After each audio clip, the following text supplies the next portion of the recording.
Hello computer science में आपका स्वागत। दोस्तों आज के स्टूडेंट देखेंगे जैसे कि अगर आप पंचायत सहायक हो तो आपको ओएसआर खाते में यानी ग्राम पंचायत में जो भी आप सर्विसेज दे रहे हो प्रत्येक सर्विसेज का 30 रुपए के हिसाब से जितना भी अभी आप तक ने सर्विस दिया है उसका पूरा मल्टीप्लाई करके ओएसआर खाते में पैसा जमा करना पड़ेगा। मैं एक बात और क्लियर कर देना चाहता हूँ, खासकर उन पंचायत सहायकों के लिए जिन्होंने अपनी आईडी से अभी अन्य संचालक को दी है, यानी कि अपनी आईडी किसी और ऑपरेटर को दे रखी है और वो सर्विसेज इशू कर रहा है, काफ़ी ज़्यादा सर्विसेज हो चुकी हैं, तो आपको जो भरना होगा यानी उसका जो पेमेंट होगा 30 रुपए के हिसाब से मल्टीप्लाइड करके आपको ओएसआर खाते में जमा करना होगा। तो आइए समझते हैं ओएसआर खाता, क्यूआर कोड और वॉलेट पे रिचार्ज करने की प्रक्रिया किस तरह से करेंगे ताकि हम ओएसआर पे पेमेंट कर पाएं, ताकि आपको अपने पास से ना भरना पड़े। क्या प्रोसीजर होने वाला है तो यहाँ पे हम पूरा बताने का कंप्लीट प्रोसेस दिखाते हैं। ठीक है, देखिए ओएसआर खाता यानी कि ग्राम पंचायत का खाता होता है जिसको बोलते हैं ऑन सोर्स रेवेन्यू, आप ये कह सकते हो, यानी कि ग्राम पंचायत लेवल की आपकी खुद की जो इनकम होती है ग्राम पंचायत की वो हो सकती है, यानी ग्राम पंचायत की आय भी आप कह सकते हो। आय के कई सारे तरीके या स्रोत हो सकते हैं जिनमें से एक पंचायत सचिवालय में संचालित सीएससी केंद्र के माध्यम से जनरेट होने वाली इनकम को इस ओएसआर खाते में जमा करना है। तो अब यहाँ पे समझते हैं कि ओएसआर में कैसा पैसा जमा करना है, यानी किस टाइप का पैसा जो ओएसआर खाते में जमा करेंगे। देखिए इसमें से जैसे कि आप मान लीजिए ई डिस्ट्रिक्ट पोर्टल से, सहज पोर्टल के माध्यम से आप वॉलेट पे जैसे कि अभी पैसा जो भी है आप भुगतान कर रहे हो, बाद में बताएंगे कि वॉलेट पे पैसा कैसे आएगा, उसको बाद में समझेंगे। आप जो भी पेमेंट करते हो ई डिस्ट्रिक्ट से, मान लीजिए आपने आय जात निवास बनाया किसी का भी, कोई भी ग्रामीण का, अब उसका बनाने के बाद 30 रुपये पोर्टल से आपने काटा। अभी जो वॉलेट पे जो अमाउंट होता है वो आप दे रहे हो, इसका भी हम बाद में जिक्र करेंगे कि वॉलेट पे अमाउंट कहाँ से आया, क्योंकि अभी तो पैसा कट रहा है। ठीक है, अब जैसे आपने सर्विस दी, अब उसके बाद क्या होता है कि जो शुल्क जो लाभार्थी आपको देगा ग्राम पंचायत में जो 30 रुपये, उसको ओएसआर खाता में जमा करना है। ओएसआर खाता यानी प्रधान और सचिव के समन्वय से जो खाता ओएसआर खुला है, जिसका क्यूआर कोड आपको ग्राम पंचायत में मिल गया होगा, जो बैंक से प्रोवाइड हुआ होगा, उसको वहाँ पे आपके ग्राम पंचायत में पेस्ट हो गया, यानी उसको चिपका दिया गया होगा। ठीक है, अब उस 30 रुपये को जो लाभार्थी ने दिया एक सर्विस का, उसको पे करना है। अब इस केस में यहाँ पे दो ऑप्शन है, यानी कि दो प्रोसीजर है पे करने के। पहला तो लाभार्थी अगर एंड्रॉयड फ़ोन चलाता है तो वो 30 रुपया उस क्यूआर कोड पे अपने फ़ोन से ही स्कैन करके वहाँ पे कर देगा, तब तो यहाँ पे आपको कुछ करने की जरूरत नहीं। अगर लाभार्थी क्यूआर कोड पे पेमेंट करने में सक्षम नहीं है तब उस केस में लाभार्थी आपको 30 रुपये कैश देगा। तो जो कैश देगा तो आप अपने पास रखोगे कैश, उसके बाद आप अपने पास से जो ऑपरेटर होगा, यानी कि जो पंचायत सहायक वहाँ पे बैठा है, वो अपने पास से गूगल पे, फोन पे, पेटीएम या किसी भी तरह से फोन पे यूज करके इंटरनेट बैंकिंग से उस क्यूआर कोड में स्कैन करके पैसा जमा करेगा। अगर क्यूआर कोड नहीं सही से चल रहा है तो बैंक में भी जाके उसको ऑफलाइन उस पर जमा करना पड़ेगा। ठीक है, तो ये प्रोसीजर रहने वाला है क्यूआर यानी ओएसआर खाते में पैसा जमा करने का। अब बात करते हैं कि आप अपने सहज पोर्टल के यानी कि स्कास बैलेंस पे या अपने वॉलेट पे रिचार्ज कहाँ से और कैसे रखोगे। अभी तक आपने देखा किस तरह से पैसा जमा करना ओएसआर पे, बट आप यहाँ पे कैसे रखोगे। जैसे कि आप ग्राम पंचायत में कोई भी सर्विस देते हो, उसका जो आप 30 रुपया सेवा शुल्क है वो पैसा जो है आप पे कर देते हो, पोर्टल से पे हो जाता है। जब आपके वॉलेट में होता है तभी पे होता है। उसके बाद आपको यहाँ पे रिचार्ज कैसे रखना है चलिए समझते हैं। जैसे कि आपका यहाँ पे एईपीएस बैलेंस होता है जिसका कमीशन आपको 5 रुपया ऑन द स्पॉट सर्विस के यहीं पे आपका ऐड हो जाता है, यानी मिल जाता है। इन फ्यूचर आप कभी भी बैंक में आप इसको ट्रांसफर कर सकते हो अपना बैंक डिटेल ऐड करके।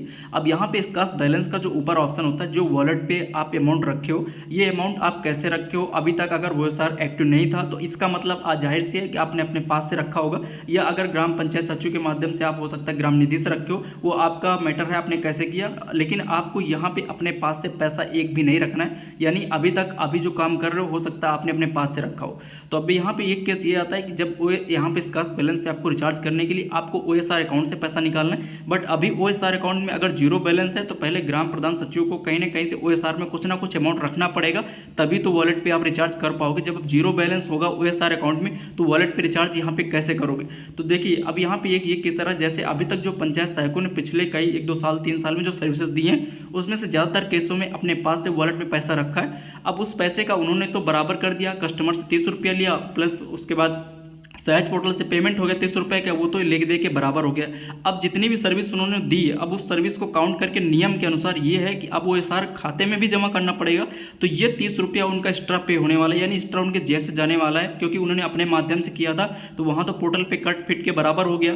अब इनको अपने सर्विस के अकॉर्डिंग जो नियम कह रहा है तो उसके हिसाब से ओएसआर खाते में जमा करना है। तो यहाँ पे अब उनको अपने जेब से भरना पड़ेगा। तो यहाँ पे अधिकारियों को ध्यान देना चाहिए कि जब पंचायत सहायकों ने अपने पास से किया है तो वो पैसा OSR में क्यों जाए, क्योंकि वो उन्होंने अपने माध्यम से किया था। लेकिन ये एकदम प्रोसेस गलत था, ये बिल्कुल नहीं करना चाहिए था किसी पंचायत साहब को, यानी अपने पास से बिल्कुल भी वॉलेट पे रिचार्ज नहीं करना था और उसमें से OSR के माध्यम से ग्राम प्रधान या सचिव से कहना चाहिए था कि हमें इस पोर्टल पे रिचार्ज करके दीजिए तो हम इस पर सर्विस देंगे। अब आगे से आप कभी भी अपने पास से रिचार्ज नहीं रखोगे, आपको ग्राम प्रधान सचिव से बोलना है कि आप हमें अपना मतलब इसका OSR से या किसी भी तरह से हमें पैसा वॉलेट में दीजिए, यानी हम अपना रिचार्ज करें, उसके बाद ही हम सर्विस अप्लाई करेंगे, क्योंकि वो आप एक मीडिएटर बनोगे, आपके पास पैसा नहीं आएगा। अगर आप आता है तो भी आप बैंक में जमा करोगे OSR खाते में QR कोड में, बस आपको कस्टमर आपको देगा, आप एक मीडिएटर हो, आप उसको पैसा को OSR में जमा करोगे। ये रिसाइकिल प्रक्रिया इस तरह से चलेगी। तो आपको यहाँ पे समझ में आ गया होगा कि किस तरह से आपको करना है, ठीक है। अब यहाँ पर यह समझते हैं कि आपने कितनी सर्विसेज दी, कैसे आप देखोगे, तो आप अपने ई-डिस्ट्रिक्ट पोर्टल पर जाओगे और यहाँ पे चेक करने के लिए आपके सर्विस कितना भुगतान आपको लेट पेमेंट करना है। तो आप यहाँ पे MIS रिपोर्ट वाले ऑप्शन पर जब आओगे तो यहाँ पे दिखेगा MIS सबमिटेड एप्लीकेशन का एक ऑप्शन है, ठीक है। जब आप इस पर क्लिक करोगे तो आपके सामने एक इंटरफेस खुलेगा जहाँ पे आप यहाँ पे सिलेक्शन कर सकते हो। इस तरह से देख सकते हो ई-डिस्ट्रिक्ट प्रोजेक्ट करके यहाँ पे ऑप्शन खुलेगा। अब यहाँ पे फॉर्म डेट किस डेट के बीच में आप चेक करना चाहते हो वो सिलेक्ट करोगे। मैं जैसे कि जब से स्टार्ट हुआ तभी से मैं यहाँ पे 2008 ही सिलेक्ट है। देन यहाँ पे अभी की जो करंट की डेट है वो मैं यहाँ पे डाल रखा हूँ। देन यहाँ पे व्यू रिपोर्ट के ऑप्शन पर क्लिक करना है। जब आप इस पर क्लिक करोगे तो आप देख पाओगे कि यहाँ पे आपका जो ई-डिस्ट्रिक्ट में जितना भी अभी आपने आवेदन दिया है या आवेदन किया है, सारी चीज़ें यहाँ पे विजुअल हो रही हैं, ठीक है। जैसे कि मैं नीचे यहाँ पे दिखा देता हूँ कि अभी तक आपने आय प्रमाण पत्र कितना इशू किया है, निवास प्रमाण पत्र कितना इशू किया है, जाति प्रमाण पत्र कितना इशू किया, सारी चीज़ें लिखी। पहला ही ऑप्शन आय प्रमाण पत्र का है, फिर निवास का। तो इस तरह से देख तो 38 यानी कि अभी इनकम सर्टिफिकेट इतना इशू हुआ है, जाति प्रमाण पत्र इतना। इस तरह से आप राशन कार्ड देख सकते हो। तो जो टोटल सर्विसेज हैं आप यहाँ पे देख सकते हो 96 सर्विसेज हैं। तो 96 में आप 30 का मल्टीप्लाई कराओगे, यानी कि 36 18 की 8 हासिल 1 9 3 27 1 28 और उधर एक 0 यानी 2880, यानी कि 2880 रुपये आपको OSR खाते में जमा करना पड़ेगा। यानी कि अगर आप पहले भी सर्विस दी हो तो उससे मतलब नहीं है, तो आपको इतना पैसा जमा करना है। अब हो सकता है कि यहाँ पे जो अभी तक आपने पूरा उधर देखो पोर्टल में जो सर्विस था और उसके बाद जो रिचार्ज का वो आप कंप्लीट करते आ रहे हो। अब यहाँ पे जो टोटल सर्विसेज हैं वो देखी जा रही हैं। जैसे कि अभी जैसे एक जगह FIR हुई है जिसमें से दिखाया गया कि कुल कितनी सर्विस थी और उस पर गबन का आरोप लगाया गया। तो वहाँ पर आपको ये करना है कि जैसे कि अब टोटल सर्विस है तो इसी के अकॉर्डिंग आपको OSR में पैसा जमा करना है। तो लेकिन अभी तक पोर्टल पर आपका 30 रुपये कट रहा था, आप अपने पास से रिचार्ज रख रहे थे तो वहाँ तो वो बराबर हो रहा था। बट अगर आपको अभी सर्विस के हिसाब से OSR में फिर से पैसा जमा करना पड़ेगा तो आपका 30 रुपये प्रति सर्विस का एक्स्ट्रा जाने वाला है। तो ये आप यहाँ पे जैसे कि आप अपने अधिकारियों से पूछ सकते हो कि किस तरह से अगर हमने किया था तो ये किस तरह से मैनेज होगा, ये आप अपने अधिकारियों से पूछोगे, क्योंकि ये आपका जाहिर सी बात है क्योंकि एक्स्ट्रा ही जाएगा, क्योंकि पोर्टल पे 30 वहाँ पे तो कट ही रहा था और उसके बाद आप रिचार्ज रख रहे थे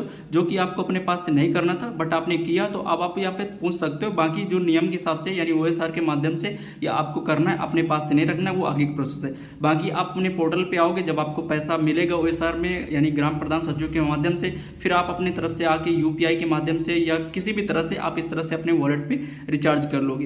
तो ये था प्रक्रिया जो अभी मैंने आपको बताया कि आपको अपने पास से वॉलेट में पैसा नहीं रखना है। जो गाइडलाइंस हैं, जो नियम्स हैं, उनके हिसाब से चलना है, यानी कि आपको एक रिसाइकिल प्रक्रिया के तहत आपको काम करना है, यानी कि OSR खाते में जाएगा, उसी के माध्यम से जब पैसा निकलेगा तो आप अपने वॉलेट पर रिचार्ज करोगे, फिर इसी तरह से सारी सर्विसेज को देते रहोगे। तो आई होप यहाँ पर मैंने सारी चीज़ क्लियर कर दी है। बाकी जो आपका कमीशन होता है तो आप यहाँ पे देख सकते हो APS बैलेंस में, जिसमें बैंक में ट्रांसफ़र क्लिक करके आप अपना बैंक अकाउंट ऐड करके आपने इन फ्यूचर कभी भी अपना पैसा आप अपने खाते में ट्रांसफर कर सकते हो। तो ये थी कंप्लीट जो भी प्रोसेस थी मैंने बता दिया। बाकी आप अपने अधिकारियों से सलाह कर सकते हो। थैंक्स फॉर वॉचिंग एंड धन्यवाद।